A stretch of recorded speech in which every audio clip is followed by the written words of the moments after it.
Bapak Ibu yang dikasihi oleh Tuhan, mari kita membaca dari kitab Ulangan pasal yang ke-6, ayat yang ke-10 hingga ayat yang ke-12.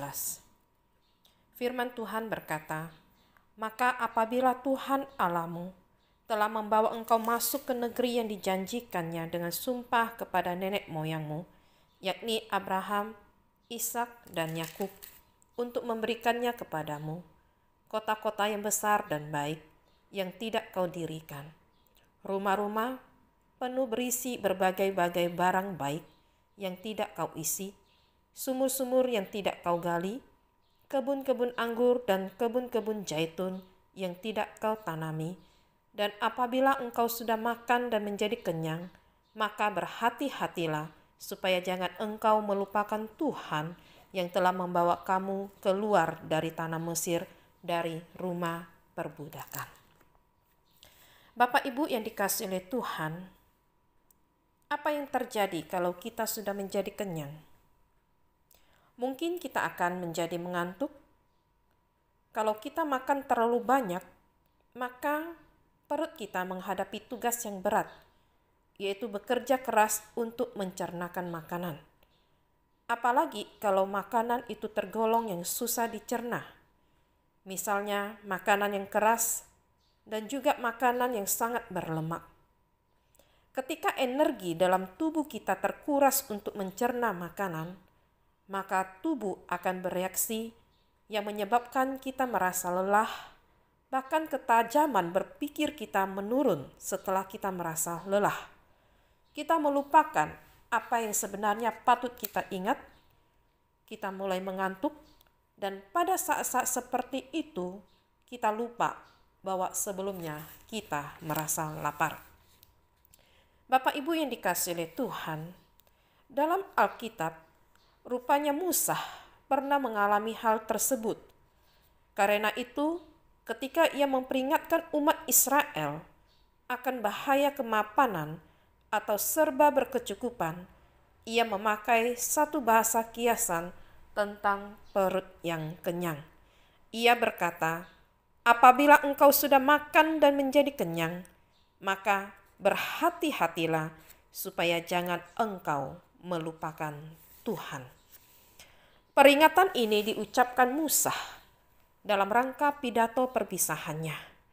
Musa akan berpisah dengan umatnya, sebab umatnya, yaitu umat Israel, akan memasuki negeri yang baru. Umat Israel sudah mengakhiri perjalanan panjang selama 40 tahun di gurun. Selama 40 tahun, umat Israel telah menderita kelaparan dan serba kekurangan. Mereka mengembara tanpa adanya kepastian. Tetapi sekarang mereka menghadapi babak yang baru. Mereka akan segera memasuki dan menetap di negeri yang dijanjikan. Mereka akan hidup serba berkecukupan. Misalnya kota yang besar dan baik, rumah penuh berisi berbagai barang yang baik, sumur, kebun anggur, dan sebagainya. Pendek kata, umat akan berkedudukan baik. Umat Israel akan menjadi kaya. Lalu, yang menjadi pertanyaannya, bagaimana perasaan Musa pada waktu itu? Ia merasa bersyukur, namun di lain pihak ia juga merasa khawatir. Kedudukan dan kekayaan bukan hanya bersegi positif, melainkan juga membawa dampak yang negatif. Misalnya, mereka akan menjadi tinggi hati dan melupakan Tuhan. Sebuah keberhasilan bisa membahayakan. Karena itu Musa mengingatkan umatnya, "Apabila engkau sudah makan dan kenyang, maka berhati-hatilah." Saudaraku yang dikasihi oleh Tuhan, selama 40 tahun di padang gurun pasir, umat Israel haus dan lapar. Mereka bergantung kepada anugerah Tuhan. Tetapi segera keadaan akan berubah. Umat Israel akan memasuki negeri yang makmur. Umat Israel akan menjadi kenyang dan kaya. Mereka mungkin merasa tidak perlu lagi akan Tuhan. Mereka mungkin akan membuang Tuhan dan menjadi sombong, serta membuat peraturan-peraturan untuk mereka sendiri. Ada sebuah kisah nyata kematian tragis tentang seorang ratu yang bernama Sunanda yang menjadi kisah menarik di kalangan rakyat Thailand. Sunanda lahir pada tahun 1860 sebagai putri raja dan kemudian menikah dan menjadi seorang permaisuri raja. Sunanda memiliki seorang anak perempuan. Peristiwa tragis ini terjadi pada tahun 1880. Saat itu sang ratu Sunanda sedang hamil, anak keduanya dan bersama putrinya yang masih kecil melakukan perjalanan menggunakan kapal kerajaan menuju ke suatu tempat. Dan dia pun dikawal oleh beberapa kapal penjaga. Tetapi saat di tengah perjalanan, kapal yang ia naiki tiba-tiba saja terbalik dan sang ratu Sunanda beserta putrinya pun jatuh ke sungai. Tentu saja ini membuat panik para penjaga. Tetapi mereka tidak bisa menolong sang ratu.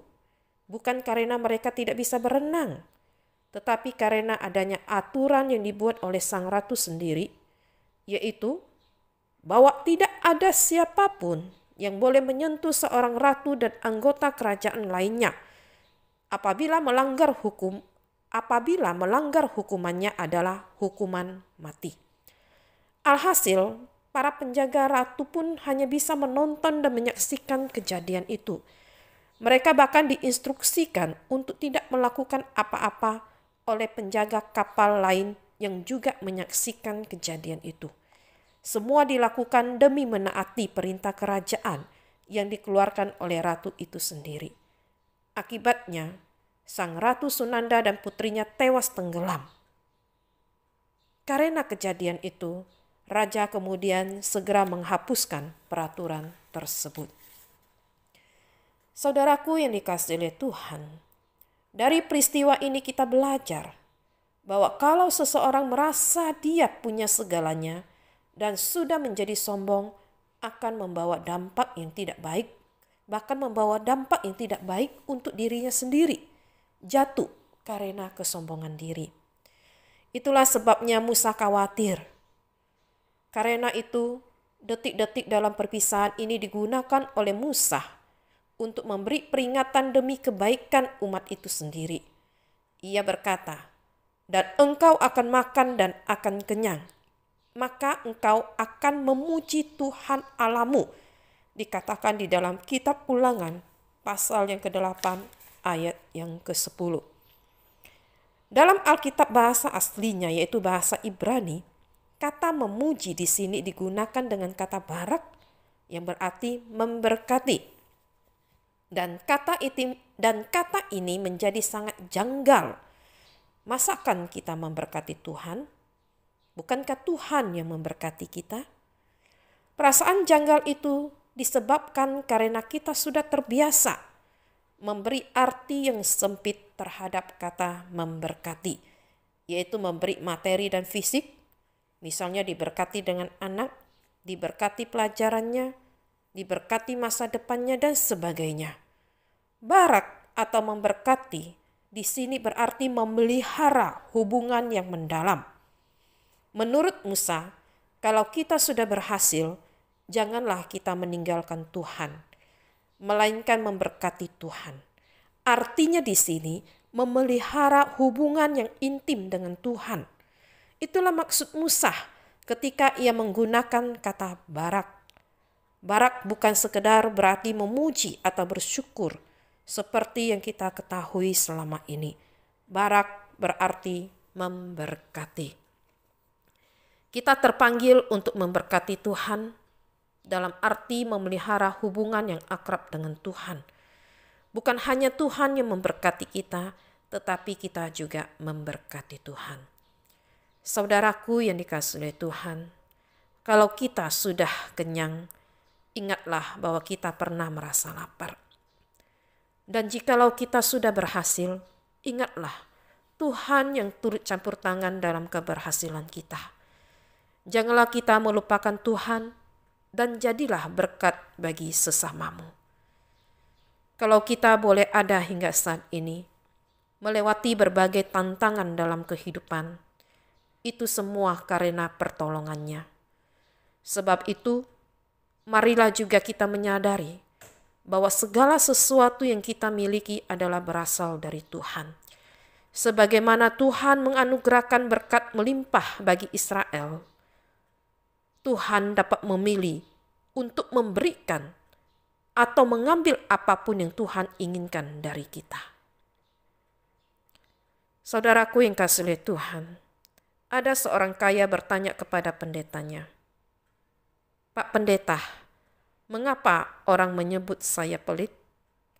Sementara mereka semua tahu bahwa jika saya mati nanti, saya akan mewariskan semua yang saya miliki pada gereja." Pendeta itu menjawab, "Saya akan menceritakan padamu sebuah perumpamaan, yaitu tentang seekor sapi dan seekor babi.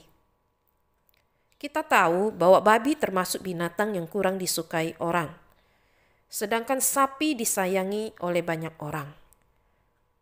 Hal ini membuat si babi bingung.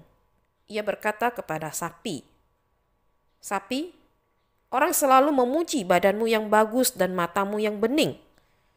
Mereka pikir engkau sangat dermawan, sebab tiap hari kau memberi mereka makan susu atau minum susu dan krim. Tapi bagaimana dengan aku? Aku telah memberikan semua yang kumiliki pada mereka. Aku telah memberi mereka daging panggang, bahkan bulu-buluku pun dijadikan sikat dan bahkan mereka telah mencincang kakiku. Tapi mengapa tak seorang pun menyukai aku? Mengapa?' Tahukah kamu apa jawaban si sapi?" tanya pendeta itu kepada si kaya. Sapi itu mengatakan demikian, "Barangkali karena saya memberikan apa yang saya miliki ketika saya hidup." Saudaraku yang dikasihi oleh Tuhan, pergunakanlah apa yang kita miliki untuk kemuliaan Tuhan selagi kita masih hidup. Karena semuanya berasal daripada Tuhan. Setelah kita mati, bukan kita lagi yang menjadi berkat, tetapi orang lain. Amin. Kiranya Tuhan Yesus memberkati kita semua melalui renungan pada hari ini. Amin.